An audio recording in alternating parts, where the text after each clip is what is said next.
Reddit by Reddit recap. What's the best way you've cheated the system? I was applying to colleges, and having slacked off all through high school, I was getting rejected from every one of them. I finally applied to a university I had no chance of getting into, and marked down that I was Native American, though I'm very clearly white. A month later, I learned that I had gotten in, contingent on me completing a summer in a program for minorities, focused on bringing up their skills and background to their more qualified peers. I accepted, had a very interesting summer, a whole other story, worked my ass off for 4 years, and graduated with honors. Out of millions of sperm battling for supremacy, I was the fastest, the strongest, the most worthy. I was the best. Recently, big conference, 18th floor, top of the building. Everyone going down the limited number of elevators at breaks. Big lines.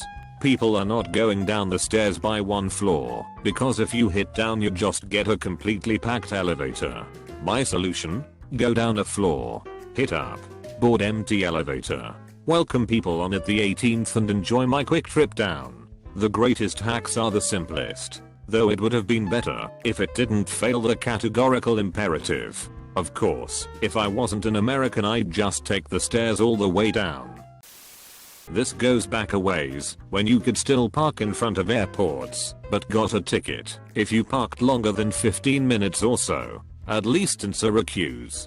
I pulled in with some buddies to pick up a friend flying in, but we got there a few hours early for some beers. When I pulled up, there was a car behind me with a parking ticket on it. I grabbed the ticket and put it on my car. Hours later, the same ticket was on my car, which was written for the other car.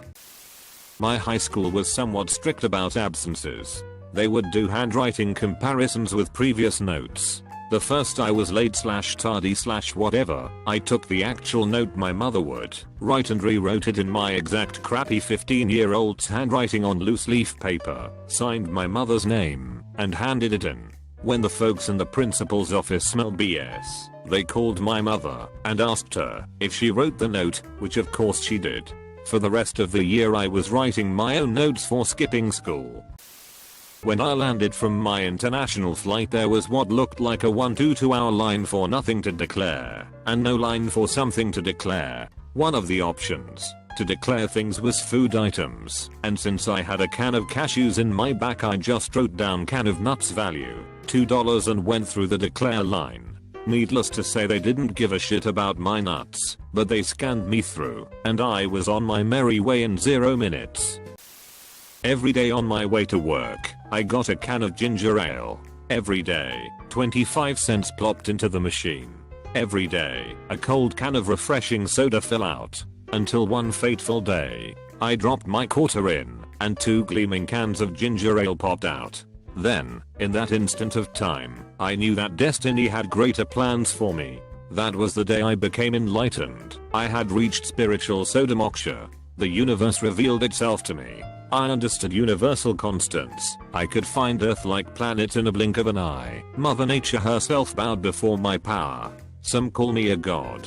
Others, the second Buddha. But most call me Bob Ross. I once had a $20 fine for an overdue book at the library, so I brought it back and reshelved it myself. The next day I had a friend of mine go to the library and check out the book.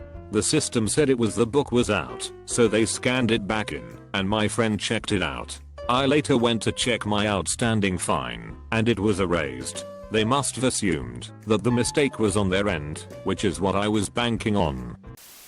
15 years old, in a ski resort in Colorado. Needless to say I liked the mini arcade they had in the basement, really just like 8 game machines in an otherwise empty room waiting for bored suckers like me to waste money, and I probably spent about $20 there the first 2 days. Then one day, I noticed a coin slot on the change machine. Not at the bottom, but at the top. It was taped over, but the tape had been ripped, so I put a quarter into it, just to see, and 2 quarters came out the bottom. Strange. Let's try it again. Same result. Needless to say I completely emptied the change machine that day, and then complained that the change machine was emptied. They refilled it, and I emptied it again. They became a little suspicious when I was carrying around a gigantic tub of quarters like an old grandmother at the Vegas slots, but they never called me on it, and they never made me repay anything. The local Dairy Queen, fast food place specializing in ice cream treats, in my neighborhood is routinely dirty and run by indifferent teenagers. An ice cream cone will often be a half-assed sloppy mess. Bathrooms are usually pretty grim, etc. But now and then I get a hankering for a dipped cone and it's the closest place to my house. So one evening I called them up, and the conversation went something like this. Dairy Queen person, hello, me, hi, who am I speaking to? Dairy Queen person, Jen, me, hi Jen, it's, fake name, from, DQ location in nearby town. I'm probably not supposed to do this, but we just had a surprise inspection. Some ballbusters from head office were in today and really gave us the runaround. They were alright, but we had to scramble to get organized. Before they left I overheard them saying that they were headed to your location, and I thought I'd give you a heads up. Dairy Queen person, OMG. Thanks. We only have X many people working tonight too. OMG. An hour or so later, I go to the DQ to get a cone and the place is spotless. Hot water on the freshly mopped floor was evaporating. The bathrooms were spotless. There was a lineup, but it was moving with an incredible efficiency. My cone was made by one person, while another helped with the transaction. The cone was perfect. I pull this one about once a year for kicks, and try to do it at a different fast food place each time. During a business trip, a flight I had was cancelled shortly before takeoff on Christmas Eve. So we all pile back in line to get our flights rescheduled. After hours of waiting I finally get a flight leaving the next day. Exhausted now, I ask the ticket guy if they let people sleep in the airport, obviously knowing that you aren't. Small airport. He tells me no, so I explain my situation. I was over an hour away from where I stayed the previous night, was out of money, and asked if they would put me in a nearby hotel. He said all he could do was write a voucher for a cab to send me back to where I left for the airport. I said okay, but it would be way more expensive than a hotel.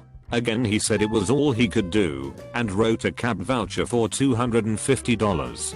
So now I'm just pissed at the whole situation, that they would pay $250 for a cab, but not $80 for a hotel. I hail a cab, hop in and explain him the situation. The cabbie is now pissed too because he doesn't want to have to drive an hour the next day to get me, but also doesn't wanna turn down $250. So we're on our way out of town, and I'm talking with the cabbie. I ask him if he just turns those vouchers in for cash. He tells me that he'll get a check in the mail eventually. Then it dawns on me. I ask him if he has $125 cash on him. He does. So I tell him to take me to Holiday Inn by the airport and give me $125 and keep the voucher. He thinks for a minimum. It clicks with him, and now he doesn't have to pick me up the next day. So that night I stayed near the airport, took the shuttle in the morning for free, and made $45 which I used for Christmas presents. Small victory. Felt good sticking it to American Airlines though for jerking me around all day.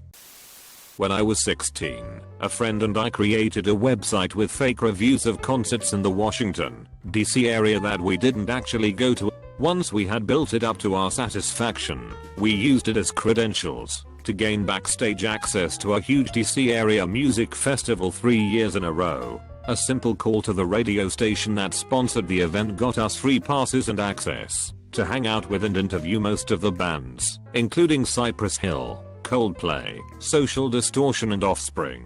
Nobody ever caught on, and oddly, nobody seemed to be suspicious of our age.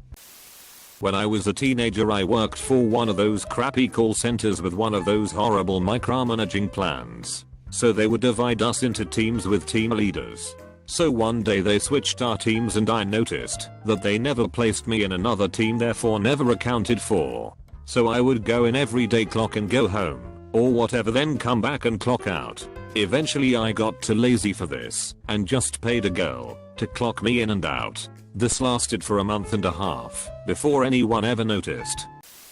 When I was in 8th grade, my friends and I ditched school quite a bit for a semester.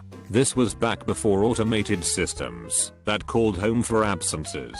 Both my parents worked, so they wouldn't have got the call at home anyway. The next semester started, and a friend of my mom worked at the school and called me into the office. She asked me what was up with my grades.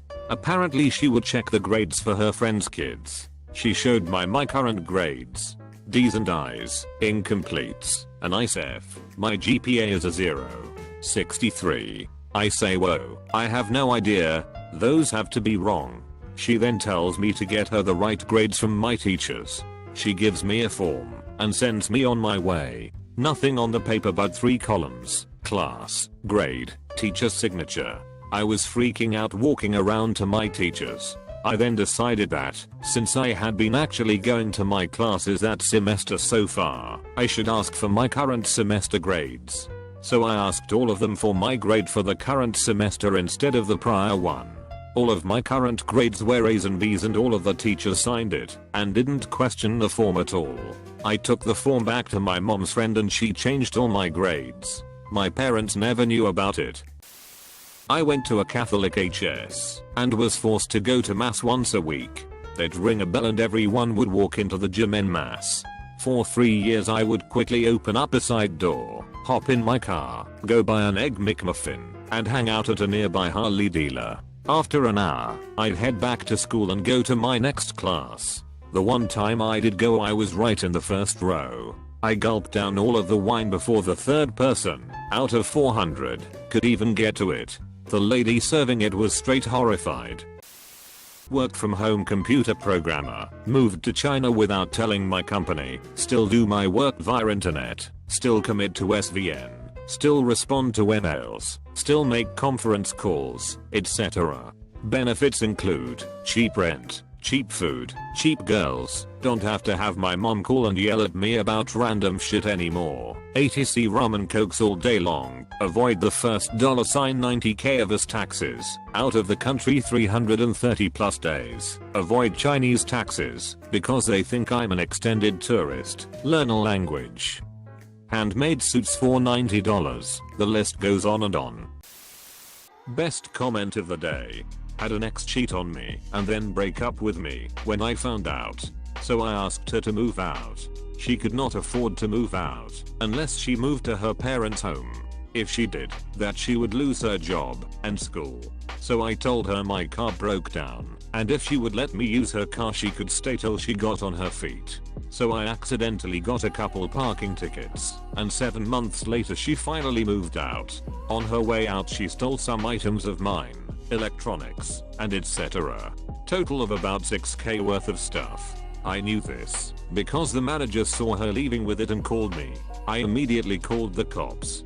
They stopped her on the interstate, phoned me back, and told me I could recover my items at an impound lot. I felt a little bad until I saw all that she took. Had every intention of helping her out of that until then. When I saw she even took my grandmother's jewelry she left me. When she passed I never contacted her again other than in person, and I told her she is lucky to not be in jail for taking all those items and I'm probably the most stupid man alive.